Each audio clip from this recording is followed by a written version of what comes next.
Lacuna, Regicide, and Townscaper. This is Staying In. I was away at my brother's house at the weekend. We went to a farm. It was wonderful. Thanks for asking.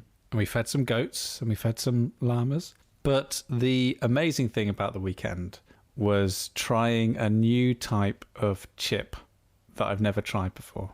Okay, well, let's reel off the list of chips you have experienced very quickly. So I imagine crinkle cuts, fries, triple cooked. Something off the old block. Yeah. Fish. Chipboard? Fish and chip. Fish and, yeah, micro. Like potato waffles? Are we throwing that in there? Not like the big square ones. No, that's not a chip. What are the ones? The fries to go? Tried those ones? And Dale, Rescue Rangers. This was a type of chip crossed with a very popular breakfast food. Bacon wrapped chips. As a vegetarian, no. So, this was edible, I presume, Sam, this type of chip. Yeah, of course it was edible.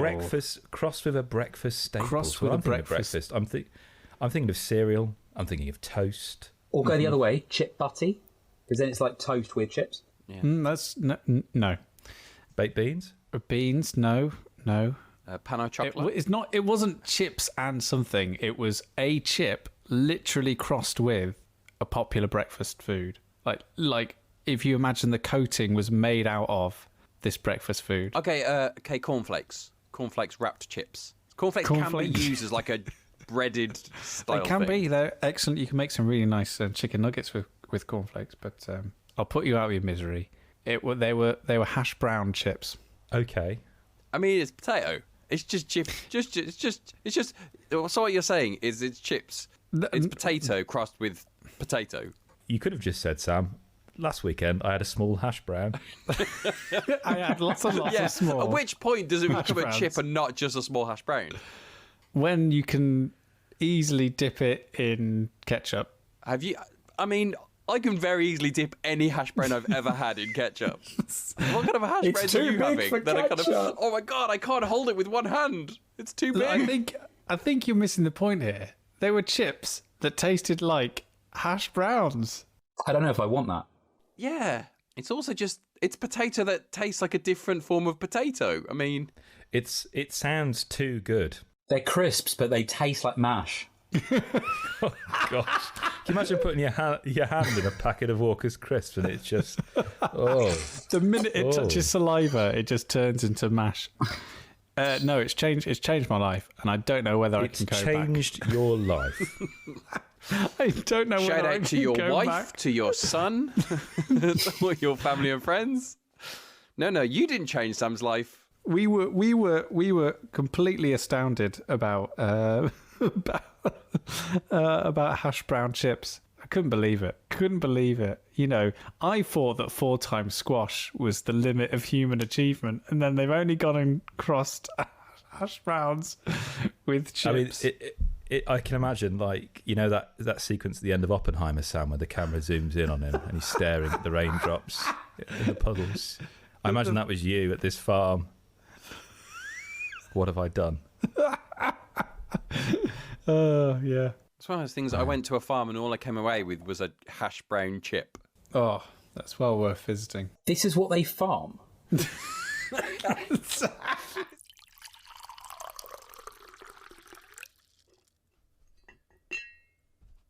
Well, thanks very much for joining us, Benji, on this show. Obviously, we only get people on the show who have vast amounts of radio and podcasting experience, which I'm sure your CV stacks up.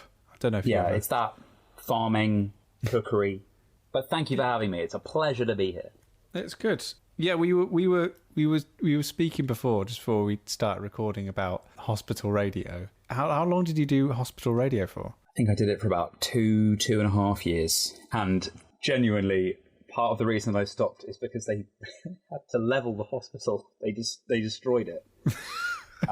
Not because of the dreadful radio, but because it was just Because the closing radio down. would have to be pretty bad for them to say, you know what, it's just not worth saving. Like if we have to suffer. Close the doors. We're done. It's not worth. Stop the chemo. Stop everything. This radio is really bad. Yeah. Were you playing along right until that plunger goes down and the they just... final moment. The final moment. The captain on his ship, just like they're saluting. Yeah. In fact, it's that one of the songs you can't play on radio. Final Countdown Europe. There we go. So we were talking about songs you cannot play on hospital radio. Final Countdown Europe. Should it be on the list? Yes. Was it on the list? Absolutely not. So there actually is a list. There was actually a list. We had it printed out in. We had it printed out in. I was going to say Wingdings, not Wingdings. What's the font? The like Comic Sans. The font Comic Sans. Primary school. Yeah. We had it printed out in that on the wall directly in front of our desk. And is it? And my only last question before we start guessing, is this like, because I've read lists made by such wonderful bodies such as Ofcom where they list all the words you're not allowed to say on radio. Is this a nationally prescribed list, or was this just one made by your hospital? It's Comic Sans, Sam. Comic Sans. I direct your attention to Comic Sans. I mean, in the early 2000s, the government were putting out things in Comic Sans for a good period, I think. But no, this was largely, I think, made up of people on the Request show, which I worked on, who had got really tired of having to awkwardly have conversations with people about playing those songs. So they were like, we should just make a ban list. We're just banning them. We'll write them off. Okay. So my second guess would be there's a song called Living in a Box. No. Also no. Who's that by? Oh, who is Living in a Box by? Someone else say something while I... Okay.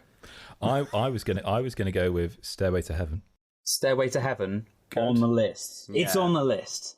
Though, I think unfortunately, it's actually just a banger. And a lot of people just want it because it is a banger. And also, if you are looking for a future career in hospital or student radio, or indeed any radio, Stairway to Heaven is a great one to put on if you need the toilet. I was about to say exactly the same thing. Because it's about, 10 minutes long? It's so long. It might be 12. It's long. Living in a Box is a song... Sorry, it's a song by an artist called Living in a Box. There you go. I'm guessing he didn't have too many hits. He just thought, you know what? I've only got one good song in me, so we'll go all in. He has to change his band name every time. I've got one, which I think this is... I'm thinking of the right song, which is The Doors, The End. The one that has... The Doors. This is the end, my only friend, the end. I think that's that song. But I feel like that's not a tone that you want to really be playing into a hospital. It's not, but you'd be surprised because a lot of the music there, though the lyrics might be inappropriate, the music itself often quite bleak. That was also not on the list. Because unfortunately, I think the list was shaped largely not only by the people who happened to have those conversations, but also by the people requesting as well. And the kind of hospital it was, a lot of old people, a lot of people who were out of touch with cool music. So a lot of dreadful stuff. Yeah. Oh, so you want non-cool music? This is my wheelhouse then. Yeah, oh, it's so hard. Left of field here. Let's go. Heartbeat, Buddy Holly and the Crickets. Not on the list. Should be on the list. Oh, God. Can you remember an artist as a clue? Yeah, there's two in particular that stand out. Okay. There's one that I think you'll definitely get that's quite a big headline band. If you're into pop music, if you listen to maybe a lot of Euro stuff, you've got to remember a lot of these records, they're from a long time ago. They passed through charity shop to charity shop. They've gone through dusty bag. They're all scratched up, and they find their way into a hospital radio archive. And in that archive, you find largely the stuff that your parents have clung on to for a long time with some gaudy covers. I don't know. I need an artist. I'll say the Bee Gees. Staying Alive. Staying Alive. Oh, yeah, of course. Yeah. Yeah.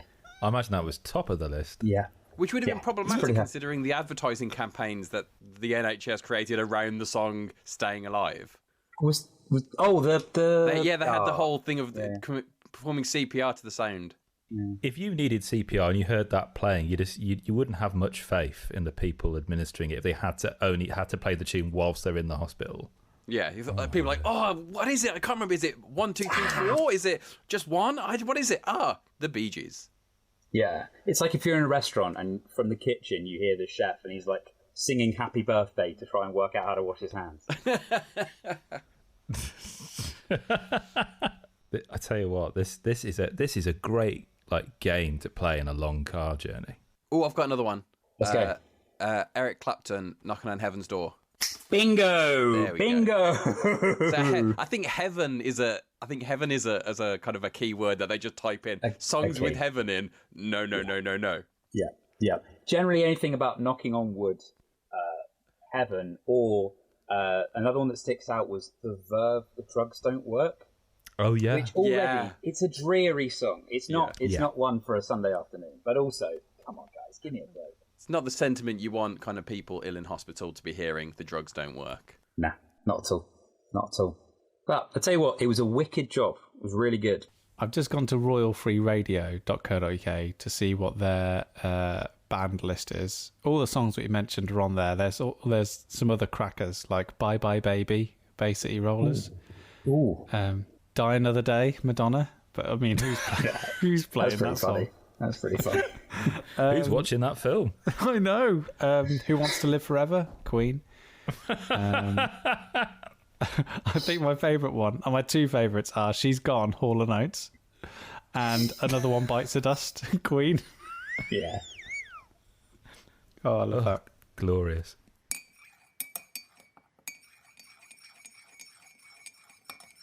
I discovered my love language the other day. What? Sorry? Yeah. Are we finally having our explicit episode? No. I don't mean, Dan, gosh, Dan, get your mind out of the gutter, Dan. Your love language. Yeah, so in terms of how you show affection and love for other people, apparently, according to this website, 5 love languages, there are 5 types of love language. All right, okay. What do you think they are, out of curiosity? Sleepy, dozy. Grumpy. And Doc. And Doc. Oh, and naughty. Like touch? Yes, well done, Benji. Yes, touch. Okay. Which implies that one of them should be taste, and one of them should be smell. All the senses. If you ever meet Kris in real life, he just licks you and gives you a big sniff. Yeah. I'd be all right with that. Depending on where either of them are, I guess. That's true. Yeah. One must be kind of communication or talk, that kind of verbal. Okay, I'll give you that. Words of affirmation. Dan. Yeah. Okay. And you're doing a great job, Dan, by the way. Strength of displaying Physical strength. Physical. Sam comes home and says, "I love you so much. Let's arm wrestle." Oh, I don't know. Gifting? Yes, well done, Benji. Receiving gifts. Yeah, kind of gifting or making a grand gesture. Yeah. Does it go both ways? So is the language receiving and giving? Like, does it do both? Yeah, so the way I did, I mean, this was a quiz on 5 love languages. It's not going to be particularly deep or profound, but I suppose this is how the kind of the language of love that I respond to, I suppose, really. So the other 2 are acts of service and quality time. Okay, yeah. Which one do you reckon I am? I'm going with strength. So this is the one that you respond to. Yeah. You respond to it. So I would say off the bat, known you for 20 plus years, quality time. Correct. I think that makes sense. As someone who has got 3 people in a room all sat together, you being the 4th, obviously, that's quality time. Yeah, it's quality time. Quality time and physical touch. Those are my top 2. The classic 1-2 punch. We dodged a bullet there, didn't we? And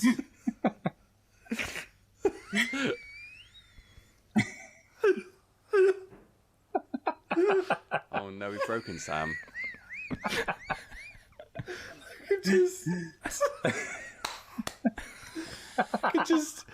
I imagine like Kris sitting down with his partner and going, do you fancy some quality time with some physical touching? yeah, I mean, that is basically a transcription of our conversations. Talking of quality time and physical touching, Kris, we spent some quality time together. We did, yeah. And when I left you, I gave you a little hug. Yeah, and there was physical touching involved because we played a game called Lacuna from CMYK, who are the utter geniuses who have brought us monikers. Yep. and the fuzzies and wavelength and spots. And this is brand new from them. And it's a 2-player game. It's an abstract 2-player game. And it is, well, it's an absolute delight, isn't it, Kris? It's lovely. Yep. It's part of the list of games which is ever growing for you, Sam, which is games in which the board is a cloth. Yes, it is. It's the second cloth game. It doesn't actually come with washing instructions, but it does come in a very handsome tube. And I do like games that come in a tube. Go Cuckoo being one of my faves. Lacuna is a game all about collecting flowers.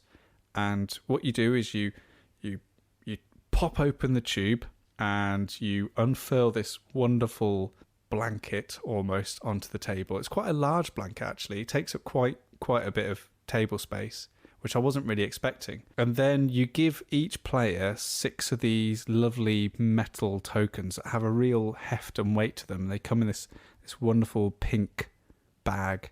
And then what you have then left in this tube is a collection of wooden tokens, all of a different colour. Different sets of colours. So there's 7 different sets of wooden tokens that represent flowers. And at the top of the tube is basically a small aperture. And what you do is, and this is how you set up the game, is just you sprinkle delightfully, like hash brown chips from the bag, onto the blanket, all these little flowers. So they're distributed randomly across the blanket. You might have to move some of them around so they aren't sort of clumped together. And then the game begins. And it's a game that takes place in 2 stages. The first stage is that each player in turn takes one of their metallic tokens and puts it in between 2 flowers of the same type. And when they do that, they just collect the 2 flowers up and they take them back into their scoring area. And the next player does it, the next player does it. They do that 6 times until there's 12 metal tokens on the table with still some flowers dotted around. And then the second part of the game is that each player takes all the flowers that are closest to their particular metallic token. And then that's it. And then you score. If you've got 4 of one particular flower, you get 1 point. And it's basically someone will always end up with 4 points. Someone will always end up invariably with 3 points. And that's the game. And it's like many abstract games, it's, in its simplicity and in its rules, it's kind of seems like, oh, right, okay, that sounds good. But is it really good when you play it? Because it really just sounds like plonking things down and then seeing what things are around it. But every time I've played Lacuna, I've learned a lot more about it and learn a lot more about that, hang on, there's a little bit more going on here. There's a little bit more depth to this game than it first appears. And yeah, there's a wonderful tactility around it and there's a wonderful presentation to it and a nice bit of quality time that you're spending with someone else. But there is actually some hidden depth to it as well. Do you think the kind of the nature of the game kind of is helped by the kind of the context of the storyline around that? Because obviously the idea of it is about collecting flowers. So I've not played it, but I've looked at it, and it's about collecting flowers on a pond at night, which just the imagery that evokes is very calming and kind of very delicate and quiet. And obviously when you're talking about these kind of very tactile pieces, evokes kind of the tactility, kind of triggers all of your senses, whether it's the touch, the kind of the look of it. It's all very beautiful and colourful and lovely laid out, but obviously that whole storyline behind it is held by you just feeding into that. And I don't imagine it's the kind of game that you'd be like, let's just have a quick game of this, and you throw it out there. Not that you need a lot of time for it, but you kind of been like, okay, let's just, let's have a chilled out, relaxed game. Might have a glass of wine. We're doing bits and pieces. You're not going to spend the entire night playing this, but you're going to sit there just having a nice little thing. Yeah. No, yeah, I absolutely, in the same way that you'd put a tablecloth down before having a posh meal, it's kind of when the first sort of breaths of Lacuna is you kind of demarcating a bit of, right, we're going to spend a bit of time together, you and I here. I've put this blanket down, I've put this tablecloth down, this is now something special, something that we're preparing for. And I think you're right in terms of contextually when you're playing with, you know, the blanket down in front of you, suddenly it's not your table anymore. Suddenly it's not you can easily detach yourself from, we're just sitting in our dining room, or we're just sitting in a, in a board game shop or whatever. It makes it very easy to just kind of slip into that shared experience, because there's not much evocative theme that comes with Lacuna. Like, it is an abstract game, and if you just took everything away, it would just look like chess. But that presentation of it does do a massive load of heavy lifting in terms of trying to make it an experience, make it something that's shared. It sounds quite cozy. Yeah, it's got a bit of a Hanabi kind of look to it, and the same with tactility. It's got that kind of like stimulating, but in a sort of cozy way, I think is the best thing I'd say.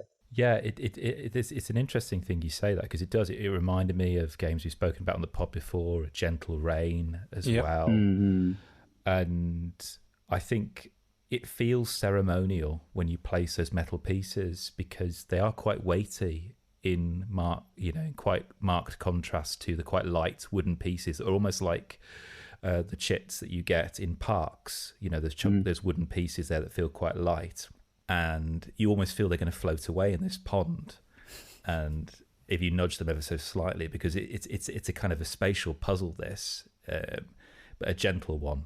But placing those metal pieces placing them, it feels ceremonial in an interesting manner, that it's like playing a chess piece, but there's no grid, so to speak. It's entirely imagined between the two. The two of you, through your gaze at the table, are creating this kind of interconnecting web of connections here. These kind of invisible ripples, as it were. And I was thinking about this, Sam, because it feels like a game that should be like, I'm going to use it as your title, a chuck it in your bag game, which I suppose it is, because you can chuck it in your bag, but yeah, the tube's pretty handy. But you can't, as you say, you can't necessarily unfurl it in like on a train table. But I was thinking it would be really an interesting exercise to maybe not roll the whole cloth out, because it reminds me a little bit about those boards of Carcassonne you can buy, which are novelty ones, which are countries with grids on them. So you're forced to kind of work within the confines of the board, and it's really for seasoned players of Carcassonne. I can imagine there's a world in which that would just add an interesting wrinkle to the game, really, without having to do many kind of house rules on top of that, if any at all, really. And I think you could play this all night, because the setup is so simple. Yeah. Once you're done, all the wooden pieces go back in the tube, shake it up and sprinkle them back out again. Yeah. Have you ever played Yikers? There's a dexterity game with magnets, and it has similar components, but you have like a sack, and it's got 3 pieces of player mats and like little magnets, and you take turns placing magnets. Like, they're quite similar, but it's got a dexterity element where you're trying to not have the Yikers with a Z pushed together. Otherwise, the polarity spins them. So it's a bit like Cluster. Yeah. I think so. But it has you were saying, Kris, about the idea of like playing on half the mat, and Yikers lets you do that because it has these like triangular mats. Yeah. So when you're placing them, it has a similar kind of vibe of there's no grid, but you're sort of creating a magnetic grid between you. But the mat placement means that you're not playing over the same defined space. You can always kind of manipulate that to play on a train table small, or you can sort of stretch it out. But much less beautiful, I'll tell you that. It does look gorgeous. Yeah. I mean, the visual acuity of all their games so far that I've experienced has been incredibly strong, and that really does add to the experience, I should say, particularly of an abstract game. Yeah. I think it feeds into what you said, Kris. Like it looks as though when you put like the pawns down and stuff, you want to put them down really gently. Kind of you want to kind of maintain that kind of consistency. I want to be gentle. I want to almost place it silently on the board. I'm not going to go bunk. I'm not going to do that. I'm going to just be one with the game almost. It's really interesting. Mm-hmm. I think the language of the game is really clean as well, which really helps, because how the scoring works is that if you have 4 of one particular type of flower, you know that you're going to you're going to get that point because the other player can only get a maximum of 3 more.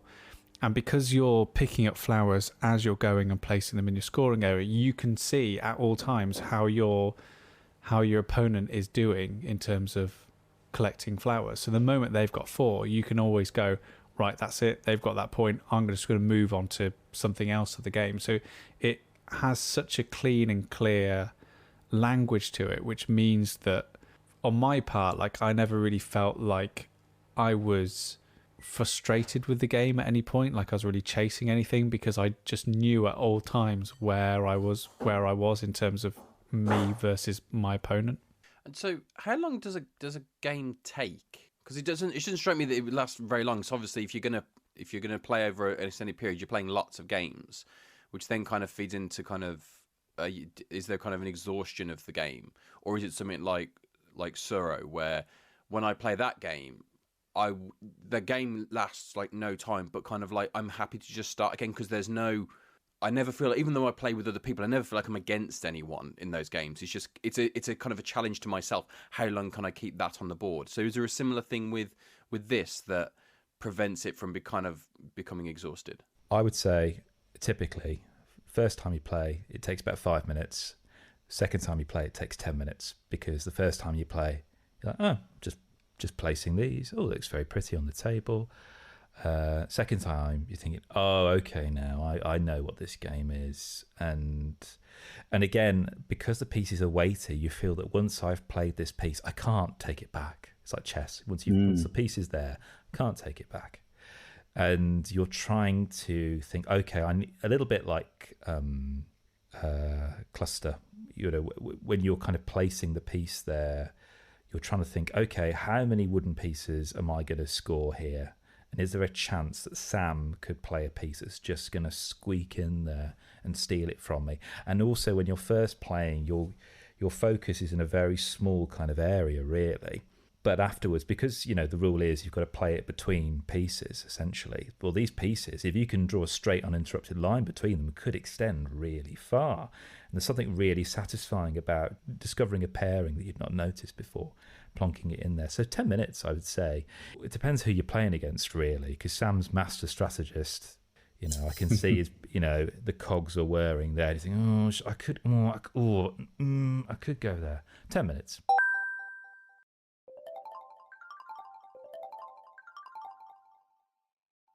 Benji. Yeah. Do you like towns? I prefer towns to villages. So I think the hierarchy is cities, then towns, then villages. Okay. Do you like landscapes? Love landscapes. Again, lovely. The hierarchy, landscapes better than portraits. Well, I experienced the digital equivalent of what Sam experienced when you combine a hash brown with a chip, and that is Townscaper, which is a game I've wanted to play for quite a long time. I mean, is it a game? Oh, I'm not going to get into that conversation. The developer calls it something more akin to a toy, and this is Oskar Stålberg, and you can get it on pretty much all devices now. And I found the game particularly useful when I had an overnight flight that was delayed by 2 hours, and I wanted something that felt like I was playing a game, but wasn't something that had lots of text in it, had no narrative, and wasn't going to tax my cognitive faculties too much, so I'd lose things like my boarding pass or my passport or something. But at the same time, I was doing something that was changing, that was distracting, while I was waiting for my gate to be announced.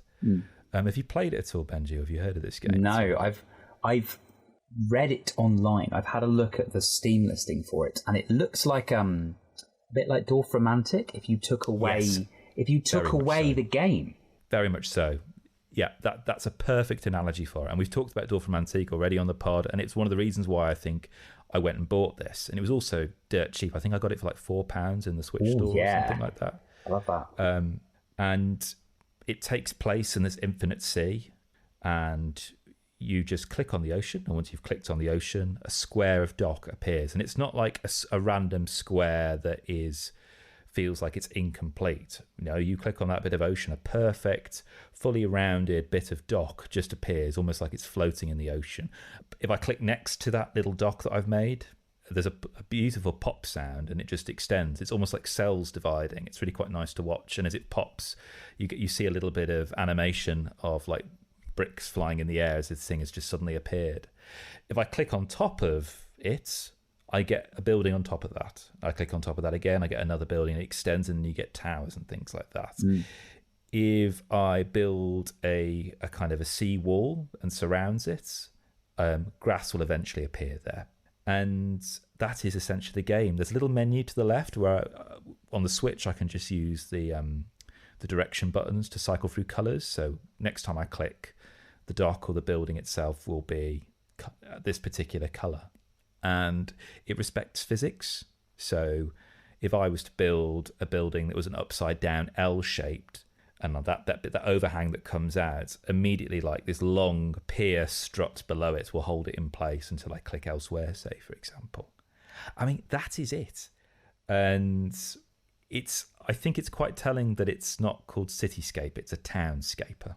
So you're not seeing lots of skyscrapers, there's no glass, there's no kind of modernist kind of architecture, say, for example.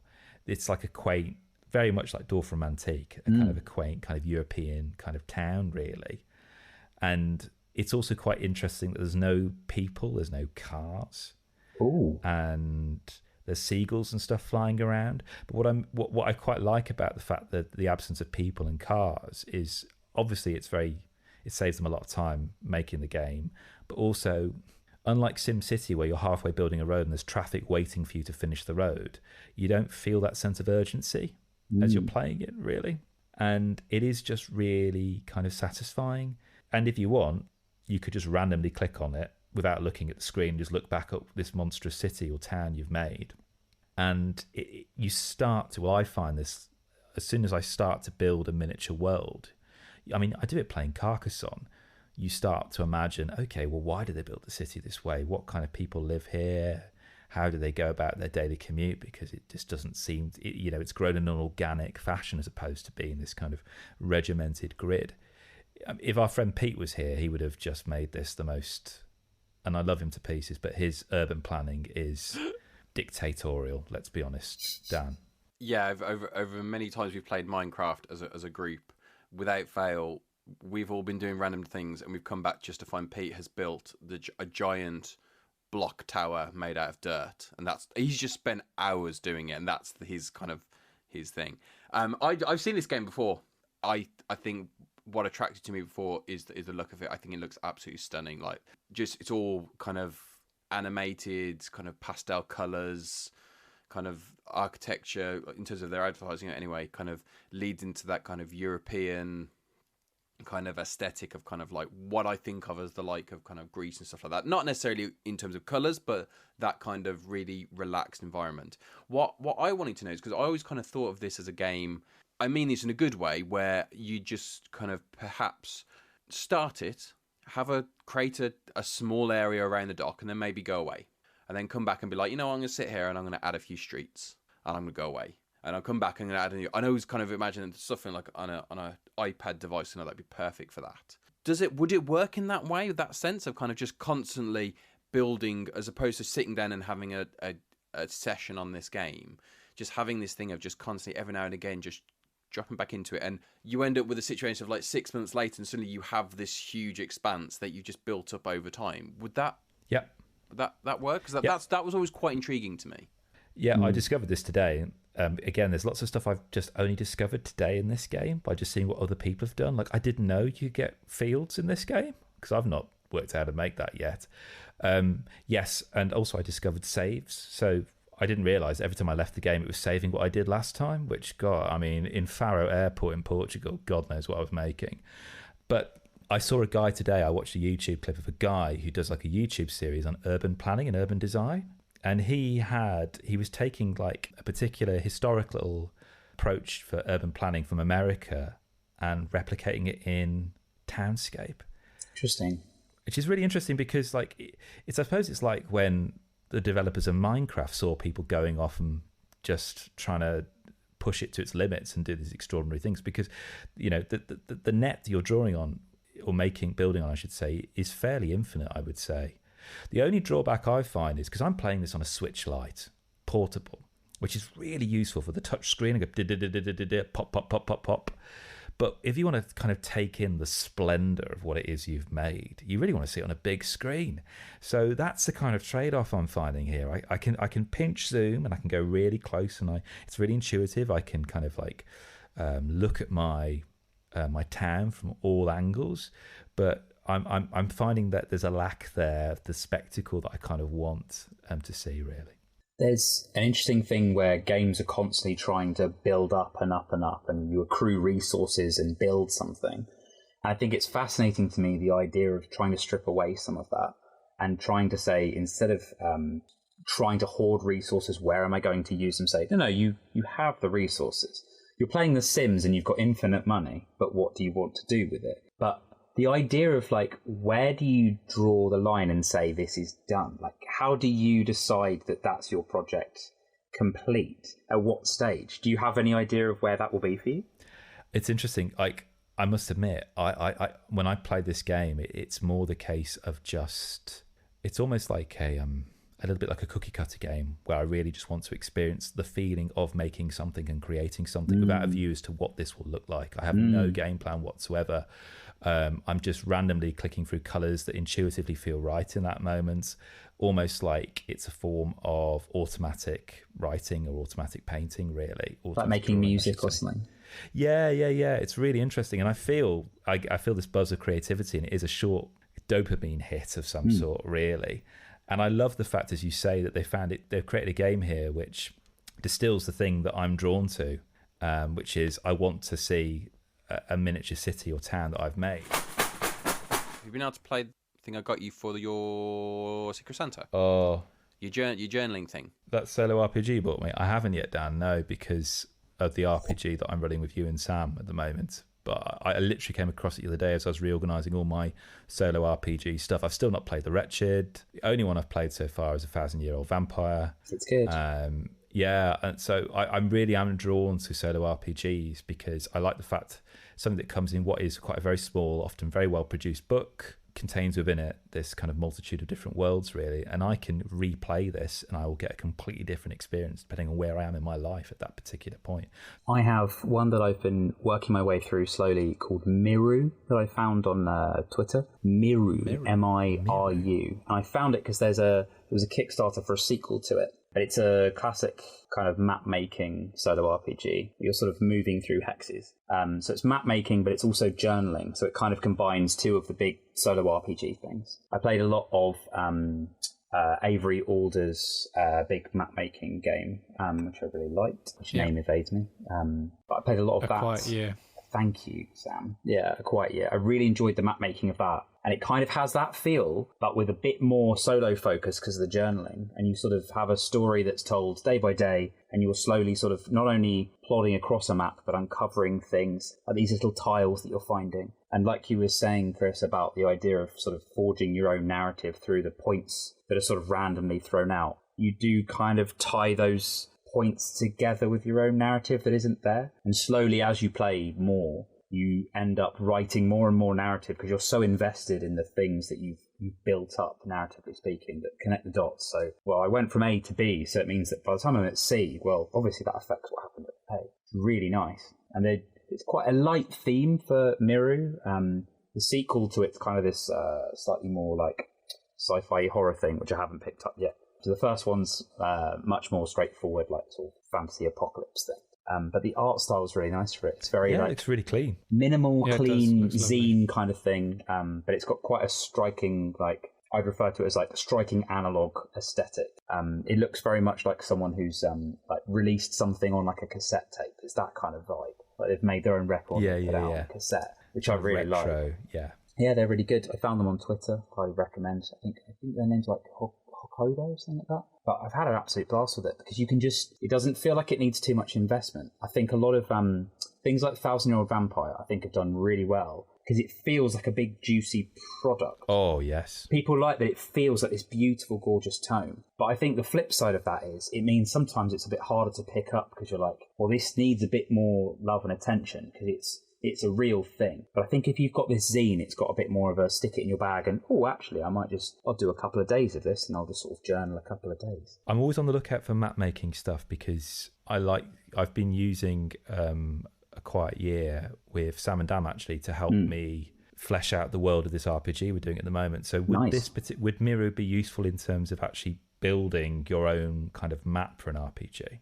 It probably would do, because I think specifically because it's kind of this hex grid, it means that you've got a space that you can then build onto and sort of add your own areas to quite nicely if you were trying to lay an RPG, a separate RPG on top of. It gives you lots of spaces. It is very apocalypse-y quiet, though, so that's going to lead itself to quite a specific kind of thing. You could definitely reskin it for sure. It's also great if you want to do little drawings, I think. If you're bad at doing big drawings and you're good at I can just happily draw a little house and call that a forest. Call that a tower. I was just looking at that. It's got that same thing that Cartographers does that's really good. Yeah. Where, like, one of my favourite things about Cartographers is that it's a roll and write game a couple of years ago. And it was a flip and write game. So you flip over a card, it's like put a forest in. And the picture was just like two little triangles, and that was the forest. That was mountains, and a forest was like two sticks and a little like fluffy thing on top, and that was the trees. But that's all you needed to make it like a really interesting landscape that comes to life. And looking at the pictures of Miru, like the iconography shares a similar sort of simplicity that it's just evocative enough to make the tiles come to life, but yet not too overly complicated that you feel like a bit of a doofus because you can't draw. Like Welcome to Dino World is another one that pulled that trick really well, where you were making pens for dinosaurs, but they gave you like really simple sketches of how to draw the dinosaurs to put them in their pens. It's like one or two lines. You could make a semi sort of realistic dinosaur and you felt like Da Vinci.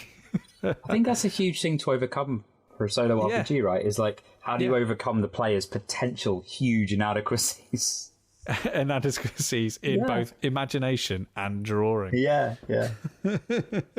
I found with when I played A Quiet Year, I would often play it with quite big groups before and in between. I would play solo of it. I would play it with like large people, and I would always be the one introducing it. I'd play it solo, and then I'd be like, it's time to play with a big group. Introduce it to some people. I want to play it solo again, as me. And the big groups would always have a combination of like, when you play Jackbox, and you've got that one friend who is so much better at drawing cool cartoons than everybody else. Yeah. And we would have that. So we'd have these beautiful maps where there'd be one person who would either be too distracted because they can draw a wicked dragon wrapped around a castle. They would either be too distracted, or they would just have to sort of reel themselves in because everyone else was like, our castles are just going to be, like you say, just like a little couple of triangles and we'll call it there. And I think the minimal does work much better with it. And I think that's where solo RPGs are working much better now, is because people are trying to make them smaller and smaller and rein them in so that you can apply yourself to it a bit more without the feeling that there's too much pressure on yourself. It's that relaxing thing. So in terms of solo games, Benji, is it mainly the kind of drawing variants of that you prefer, or is it the journaling, or is it stuff with kind of, cards or other kind of components, say, for example? I like mixture. There's two things I like in solo games. I either like process-driven stuff that's that I know really well. So like I've played an awful lot of Burgle Brothers on my own because I know how it works. I can just do it.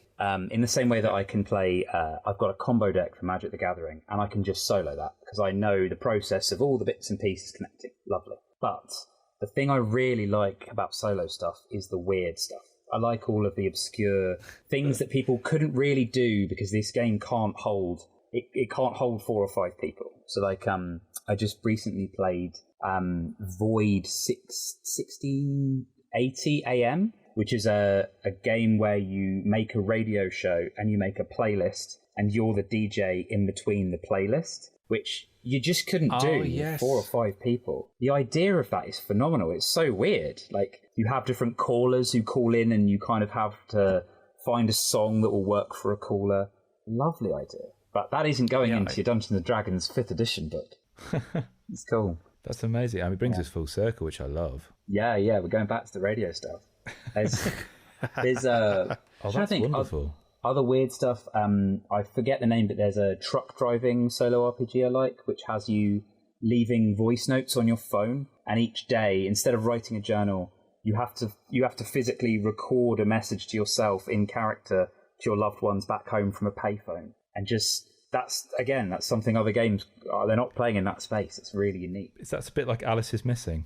Yeah, kind of like. In fact, I love Alice is Missing for that reason. Yeah. The idea of taking a RPG and saying, "What if it was phones? Like, what if we were text messaging each other?" It changes everything. Yeah. But it also the part it doesn't change is the core human experience, right? No, not at all. Alice is Missing is something that we all really need to play. Actually, Yeah. Have you not played it? have a copy. We have a copy, but we're just not. I think the subject matter has been the thing that's really put me off. Like, I feel like it's a really, really interesting thing, and I love that idea of, you only communicate via text and you rename everyone in your contact book.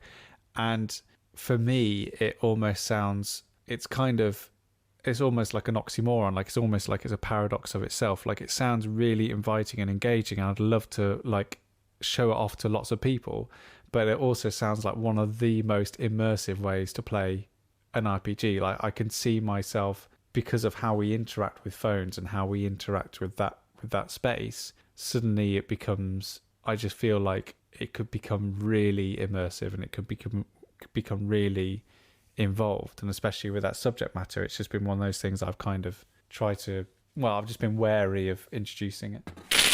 The only other thing that you mentioned to me was Regicide, which has been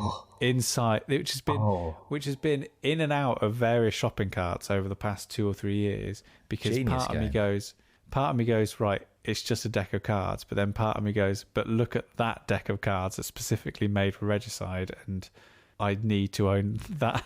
Can I ask a question, Benji, about Regicide? Yeah. Is it as hard as it looks? Like, how often do you win at Regicide? I personally think it's in the sweet spot, but I think I'm a bit of a masochist, because I do like your Super Meat Boys of the world. I can quite happily play. I'm the kind of person who, I'm not very good at Dark Souls, but I've never completed one, but I'm quite happy to just play the same bosses as I get destroyed over and over again. It is very tough. I think that is something you've got to buy into going into it, but it's so replayable. And because it's so tough, when you overcome one of the challenges, it really sings. It feels so exciting. Have you played it, Dan? No, I haven't. I'm just having a look at it now. And to be fair, you describing kind of your feelings towards it related to kind of the Dark Souls kind of world. Yeah. Like, I mean, that doesn't fill me with joy. I recently tried to play. Dan just switched off. I recently tried to play my first Dark Souls type game when I played Elden Ring, and I got so infuriated, so unbelievably infuriated, that I just kind of went, you know what? No, this is not about being hard. I can handle a hard game. You are actively making me dislike this game, and I don't appreciate it. Tunic is my sweet spot for the Dark Souls style games. That's my sweet spot. I love that game. Nothing any more adult than the small orange fox. I've not played this. I'm not kind of aware of it. So what is it that makes it so hard? So it is a deck of 52 cards. And you're going through fighting a series of bosses who get increasingly more badass as you work your way through them. Those being the suits, the jacks, the queens, the kings. You go through each of them, and it has this simple mechanic where the damage you're dealing relates to the number on the card that you're playing against it. But every time that you attack one of the bosses, they will then strike back at you. So you're trying to sort of line up your values so you can kill their hit points exactly, and sort of try and combo them, basically. But the clever part of it is that there are 4 suits, and each of the suits has a unique ability. And while you get that ability, so for example, one of the suits does double damage. So while you get that ability, there are also the king of the same suit would be immune to that ability. So you're trying to work together collaboratively to try and time your attacks between you and combo them at the right time and balance the damage that you're all taking. And you're trying to refill your hands collectively at the right time when your hands are empty and sort of play that together. But the difficulty is that, firstly, sometimes the RNG of a game will just get you. that will just happen. But also it has a communication mechanic similar to what can I compare it to? It has a lack of communication. So you're told, like Gloomhaven. Gloomhaven says, talk to other people about what you're doing as an action. Don't talk to them about the number of the card or what the attack is you're doing. Try and make it flavourful. So Regicide says to do the same thing, which you can house rule as you wish, but you're discouraged from saying, I can deal 20 damage to this guy if you deal 10. Like, we can finish it off and do that. You're encouraged to say, I think I could take this hit, pass it to me. Can you hit this guy? Well, maybe I can save us. And it's that part of it. There's a real rhythm to it as you work through. And I think that rhythm is quite challenging when you're playing together. Like when you're, to name another game, like if you're playing The Mind and you're all trying to stack up your cards together, sometimes you're just out of sync with the people around you. And although in your head you're counting, like 1 card, 3 card, 5 card, whatever, the person next to you is going at a completely different rate to you. And Regicide can be quite similar. If people don't understand the flow of the numbers as you're going round, I think that can be quite challenging for people, and it can be kind of brutal. But because it's just a deck of 52 cards, it means that it's really cheap, and it means that you can sling it in your bag, and you can just play one here and there, or you can just mainline a load of them if you're just a real sucker for, we've got to get that king. We got 2 kings in, this time we're doing 3. So I think the concept of it being cooperative makes it a lot more appealing. So like for me, that whole those things that are really hard, kind of games that are really punishing, kind of when I'm facing them by myself, that's kind of when I kind of push back against it. So the idea of playing it in a group where we can to an extent discuss and plan, and it's not just on me. And I do quite like that whole idea of like the communication being quite vague, because as we were talking about before, it kind of encourages an element of that role playing element of kind of, it's me who's fighting this person, it's not me playing a card. I like kind of a subtle rule like that, kind of adding a whole real spice to the game. You mentioned your love of a fox, and I think that's how I can get you, because this game, I haven't mentioned that the aces are animal companions, and any of your cards you play, you can add an animal companion who comes to join you on your attack, and they sort of add their special bonus to whatever it is. And there are indeed very, very cute creatures. They are adorable. The art for them is beautiful. Each of the different suits is sort of a different kind of vibe. And as they go up numerically and get bigger, the characters get bigger. It's really cool. So that's now the compelling question is, do I just get the PDF and just have the rules and play it with my wonderful deck of cards that I've got at home, or do I get the bespoke Regicide deck? Like we don't all know the answer to this. We all know exactly the fact that it's probably already been bought. Or you draw out their designs on a typical pack of cards. Yeah, I just get a pack of 52 playing cards and just draw my own. So someone that I play with, we have completely the opposite love of the game. So I can happily solo the game because I can play it without a table. I can just have the cards and just work them back and forward through a deck. As I mentioned, I can play a Magic deck on my own. Like I was on the plane back from Gen Con, and someone tapped me on the shoulder and said, "You look like you dropped your cards and you're trying to pick them up, but you just haven't worked that out for like an hour." Because I was just sort of manipulating them back. Because like, you face these ones forwards and these ones backwards, and if you can keep the numbers in your head like a maniac, then it sort of works. But one of the guys that I play with absolutely hates all that part of it, completely doesn't like it. But if we play with the actual Regicide cards, loves the lore that like, oh my god, the Cardinals arrive, we've got to fight the Cardinal, and there's the idea that these are the bird people, and there's specific like this is the militia, like these specific characters, and that is so evocative. The idea that you're going out on this quest together, that actually the specific Regicide art for them is a big draw for him. But it's nice that the two of us can play exactly the same game, and we're both getting such different things out of it. So personally, I would say, wait until Regicide Legacy. But if you love some art and you love your theme and your flavour, then I would highly recommend them because they are beautiful. I'm looking forward to the Legacy one to see what they do. So, hold on. Legacy? So they've Go on. So they've teased that there's a Legacy one coming soon, I think, on Kickstarter. And I presume that means that there'll be stickers added to cards as you go through. I presume that you'd unlock cards, but I don't know. I know as much as the next person about it. I personally would love for cards to be ripped up because I really enjoy that about Legacy games.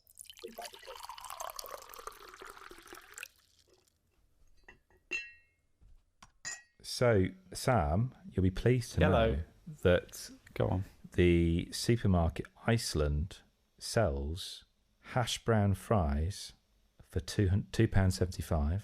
Yeah. I've been looking at 60 customer reviews, Sam.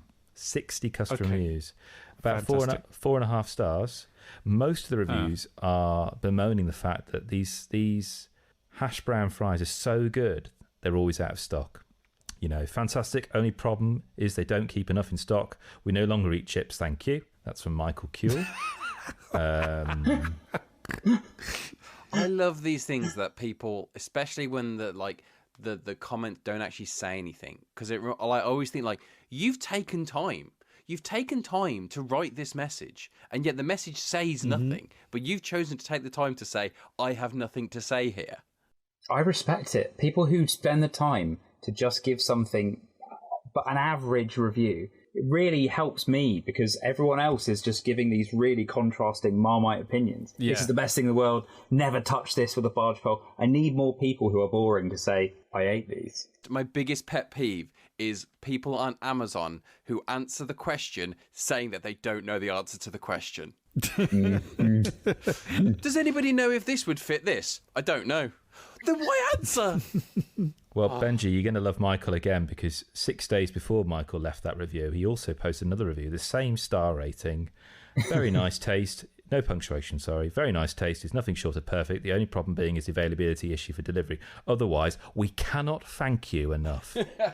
Like, I love the fact that Michael's using this particular forum as a way of trying to pressure Iceland into stocking more of the chips that he loves. We cannot thank you enough.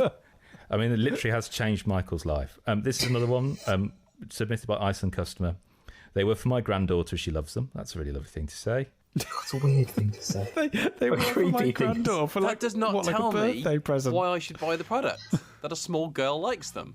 I mean, you're not going to like Mrs. B. Hughes' review, Dan. She just says, very nice and polite man and came on time. Oh, so she's reviewing the delivery. Yeah. Not the specific. That's lovely. And if you'd like us to move into more food-based reviews, then please do let us know by sending us emails at stayinginpod@gmail.com or talking to us on social media. I'll just call it now because who knows what it is. But Instagram is kind of the place where we mainly hang out at stayinginpod, at Facebook and other places. If you'd like more of us in your ears whilst you're not listening to the podcast, then Kris has helpfully put together 3 different Spotify playlists based off of music from games or films that we may have discussed on particular shows. Maybe not this one, but other ones. Sam, we did have an entire section talking about songs. If anything, this episode's going to have lots of music. It's going to have its own playlist, I think. So if you'd like links to the Spotify playlist that Kris curated and curates and continues to, then you can find that in the show notes included with this episode. Always good to mention that we have pages on Board Game Geek and also on Steam, which will include any and all of the games, be they video or board. So if you're looking for maybe a gift idea, or you're looking to buy something just for someone that you love, you're a gift giver, that's your love language, then you can find every board game and every video game that we've spoken about on either of those curated lists and links to the show that they're mentioned in if you want a bit more information. But that is about it for us at this time. Benji, thank you so much for being a wonderful guest. You, of course, are a wonderful person from Osprey, a magnificent publishing house of board games. It'd be remiss of us to have you on this show without a chance to at least tell us what Osprey have got coming up, coming out, coming on. Thank you very much for having me. This has been great. I guess this is the point where I should say, firstly, my views and opinions, particularly about hospital radio and fried potato are exclusively the views of Osprey. And, don't let the bird know. You can find everything that we do online at Osprey Games. We're on all the social media platforms, including TikTok now, finally. And if you're interested in some hot new board gaming action, I would highly recommend checking out General Orders World War II. It comes out in October. A beautiful worker placement war game, possibly the first of its kind. Wow. Brilliant. No, so yeah, look out for General Orders. Most definitely we'll speak about it on the show as well around the time that it's out. But thank you so much for speaking to us, Benji. It's been a pleasure. It has indeed been a pleasure. Thank you so much. It's been great. All right then. All right then. All right then.